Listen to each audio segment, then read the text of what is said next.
Hey everyone, Mr. Happy here. Over the last several months, I've taken to the habit of writing all my video ideas down in a physical journal. That way, if I'm ever looking for a video idea, I can just reference that and say, do I want to make any of these ideas that I've got left in the tank? Now, a lot of those you have had the pleasure of enjoying, but a lot of those, I don't know if you'll ever see them. Well, while I was looking at that list today, as I had to contemplate when I was actually going to release my melee verses for Endwalker, I noticed an idea that said top 5 favorite mounts in Final Fantasy XIV. Originally, the idea got scrapped because, I don't know, it just seemed like too simple of an idea. However, when I saw that, I started actually thinking about it again, and I thought, you know what are my favorite mounts? Because I judge my favorite mounts quite a bit differently than I think most people do. So I've decided to go ahead and make that video. I'm going to be providing you with my top 5 favorite mounts in Final Fantasy XIV, and why. Now, like I said, I don't judge favorite mounts probably in the same way that a lot of players do. I've been playing MMOs for over 2/3 of my life at this point, and so the way I value these digital pixels on the screen just maybe isn't the same as people with less attachment to them. I look at them and I think of how I obtain them, how they look, a number of different factors. So my choices might seem a little weird to a lot of you, and quite frankly, if I were to do it just on appearances, it would probably be a completely different list. Maybe 1 or 2 of them would survive, but either way, let's get started with the list of my 5 favorite mounts. Number 5 is Twintania. Now, this is a recruit-a-friend mount where you just need some gold feathers, I believe, in order to obtain it. Now, this one is a favorite for a number of reasons. One, because of my history with Twintania. For those of you who weren't around back in 2.0, the first Coils of Bahamut was a hot mess. It wasn't defeated for basically 2 months, just before the end of October, by the Link Shell, or guild at the time, or free company, whatever term you'd like, Blue Garter. They were also the only team to beat it before it was officially nerfed, as there were tons of issues with it over those several months.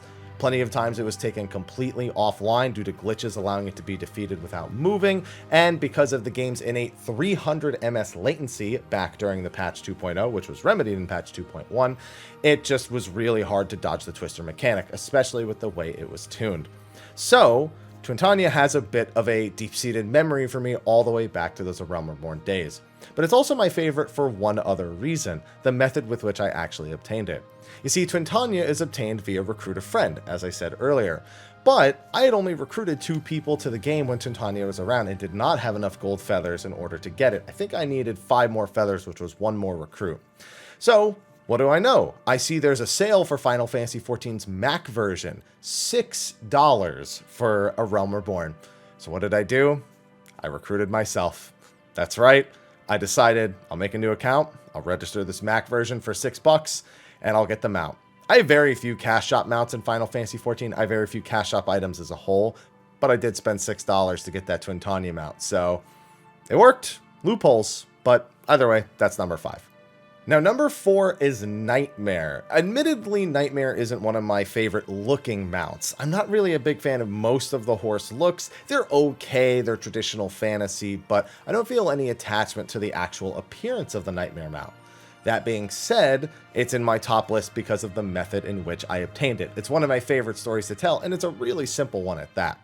Now, back during patch 2.1, when Titan Extreme, Ifrit Extreme, and Garuda Extreme were all introduced, we also had the Nightmare mount introduced. It was a rare drop off any one of the 3, and much like mount farming nowadays, you really didn't see it all too often.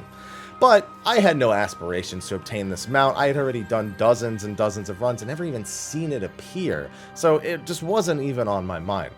One day I get an invite from a free company mate, says, hey, you want to come for this Titan Extreme real quick? I say, sure, I'm not really doing anything right now. I was just streaming at the time. We join, we go in, and I can't help but notice that one person pretty much dies almost immediately. I go, well, that's really strange. Then I think, wait, I don't know who this person is. I sure enough ask in my party chat, wait, are you guys selling this right now? It was pretty common back in the days to do guild sales for things like the Extreme Trials, and I still tried to have no part of it. I was told, yes, this is indeed a gil sale. They are, in other words, selling the content for a flat amount of gil from the individual. And I said, I don't want to do this. I don't want to be a part of this right now. Why didn't you tell me that before you invited me to this party? They said, all right, we'll get somebody else after the next one. But we're in the middle of the run, so we decide to finish it up. We get the kill. And the Nightmare mount drops. And I go, all right, I'd assume that the person who's paying Gil for this clear is also buying that. And they said, no, that's free roll. I rolled a 99, and then I left. Let's just say, well, that was my payment, I suppose, for actually going along with that one run. It's just a favorite story for me to tell, so that's why Nightmare makes it on the list. Now, my top 3 are, I'm going to say, a little more emotional. Number 3, not so much, but number 2 and number 1 are a little bit more emotional when it comes to stories for me.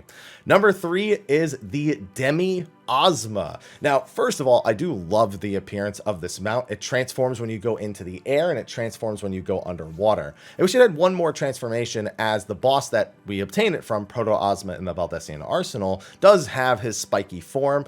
Maybe they'll add it one day, but I sincerely doubt it. Just feels like a missed opportunity to not have this Baldesion Arsenal exclusive form from the mount that we get from the Baldesion Arsenal over in Eureka.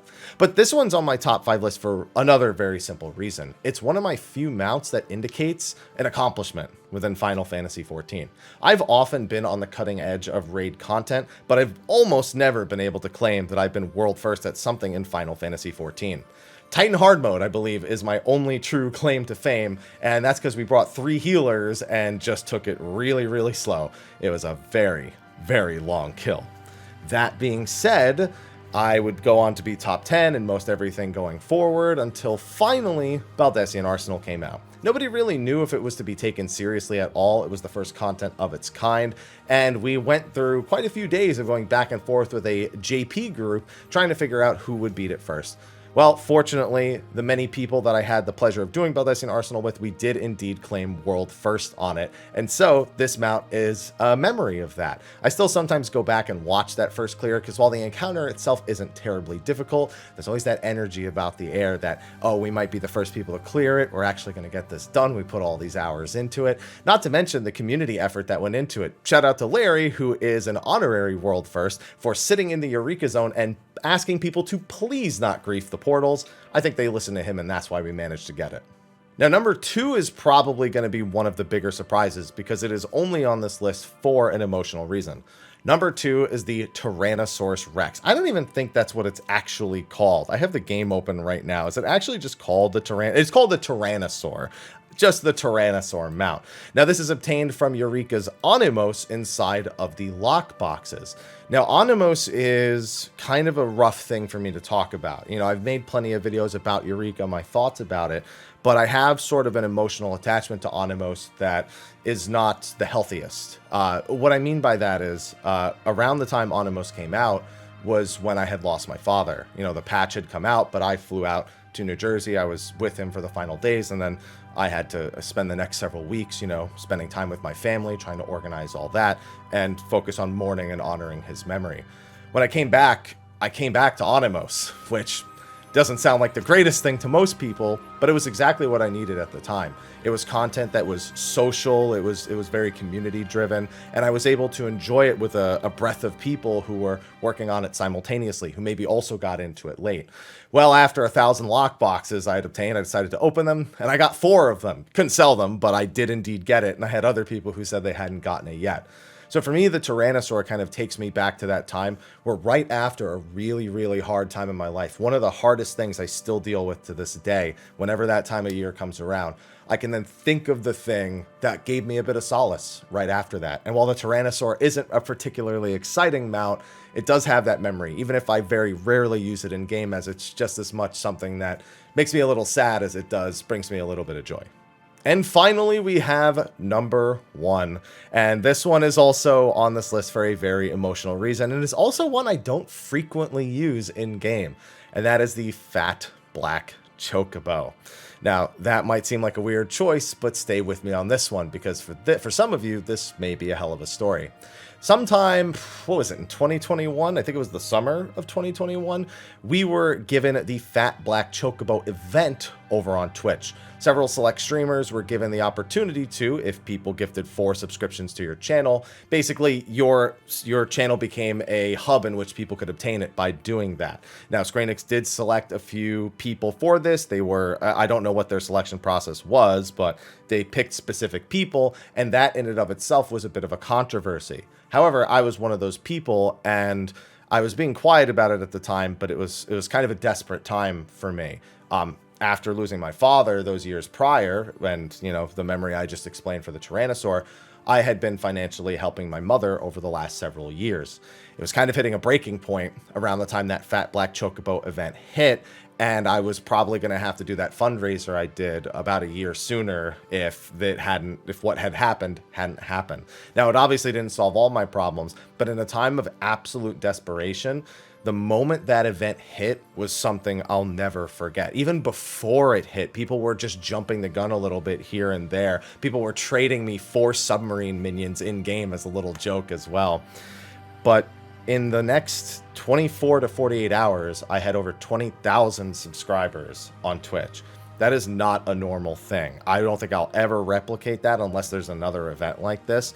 And all I could think in those moments was the same thing I was kind of thinking with the fundraiser that I ended up doing, in that I'm fucking saved. That's all I could think. It was like, I'm glad people are enjoying it. I'm glad people are supporting it. Yes, this controversy should be handled if they do something like this in the future. But at the same time, I have to think about myself for a moment. I'm fucking saved. I don't have to do that. I can provide these things. Now, obviously, that's not how the whole story goes. You know, there is, of course, the tax man to consider. And oh boy, the tax man came a-knocking. Oh, that was actually the main reason I had to run that fundraiser in the first place. Because once they were like, hey, we saw you made a lot of money last year, we're going to need a lot of that. And I'm like, don't worry. And I made sure to get that taken care of nice and fairly, as much as I hated to see it go. But over the next year, I mean, anything my mother needed, I was able to provide for her.